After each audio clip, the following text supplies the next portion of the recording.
xibaar yu wér te wóor ca tàng ba abonnez-vous pour ngeen di mën di jot suñuy vidéo. dal leen ak jàmm seen chaîne bi di Buzz M TV ci seen acte du jour kii di Abass Fall tey ginnaaw bañ ko tabee daal di koy def maire ngir mu daal di uutu Barthélémy Dias ci biir mairie ba ca Dakar mën nañoo daal di wax que ne kookee jël na revanche am ci kaw Barthélémy Dias lu sabab lu tax ñu wax li ni mel moom mooy que ne ci élection locale yi ñu daan amal ci réewu Sénégal en 2022 Barthélémy Dias ginnaaw ba mu daan nekk ci parti bi di taxawu Sénégal du moom la waa parti bi di taxawu Sénégal bi nga xam ne Khalifa Sall moom moo ko doon jiite moom lañ bëggoon a jël daal di koy def candidat pour parti boobee ngir Barthélémy Dias daal di am sens daal di nekk maire ba ca Dakar. kii di Khalifa Sall nekk njiitalu parti bi di taxawu Sénégal moom Soham Wardini moom moo nekkoon candidat tam kookee la bëggoon mu daal di nekk maire ville Dakar ci jamono joojee nag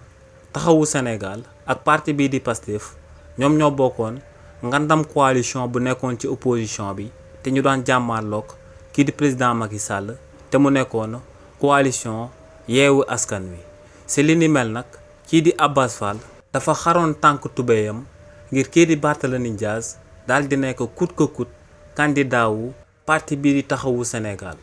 si li ni mel kookee di Abass Fall fexe woon na ba Ousmane Sonko daal di désigner kii di Barthélémy Dias pour mu daal di nekk candidat wu mairie ba ca Dakar. kii di Ousmane Sonko tamit di actuel premier ministre ci réewu Sénégal ginnaaw ba mu amalee li ni mel dafa dogu woon daal di taxaw temm jàmmaloo Khalifa Sall ngir kookee daal di changer position am daal di tabbu Barthélémy Dias ngir mu daal di nekk candidat ci parti boobee di taxawu Sénégal. te pression bi nga xam ne moom la Ousmane Sonko di daan exercer ci Khalifa Sall moom moo sabab kookee di Khalifa Sall ci cappaandaw ga mu daal di nangu Barthélémy Dias daal di nekk candidat wu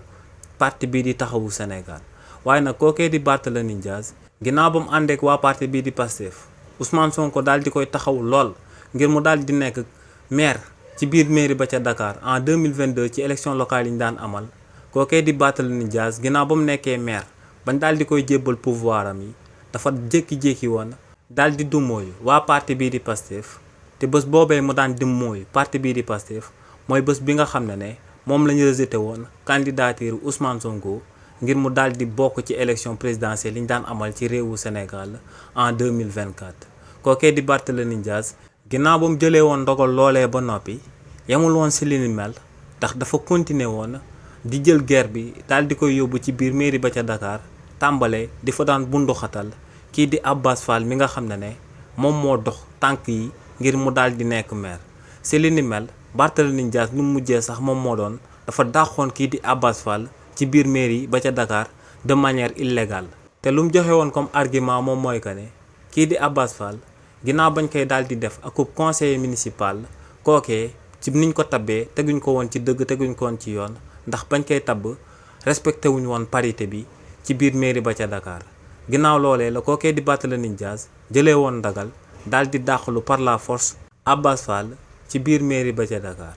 waaye nag tey jamono dox na ba kookee di Abass Fall mi nga xam ne moom la Barthélémy Dias dàqoon ci biir mairie ba ca Dakar tey lañ ko daal di fal mu daal di uutu Barthélémy Dias mi nga xam ne moom moo ko doon bundu xatal ci biir mairie ba ca Dakar ginnaaw ba kookee xaree woon tànk tubéyam amaloon ay démarches. daal di fexe ba convaincre premier ministre bii di Ousmane Sonko ginnaaw ba mu nekkee woon ci opposition bi ngir kookee daal di tànn Barthélémy Dias ngir mu daal di nekk candidat wu waa taxawu Sénégal te pression bu Ousmane Sonko tegoon kii di Khalifa Sall moom moo sababoon kookee di Barthélémy Dias nekkoon maire ci biir mairie ba ca Dakar.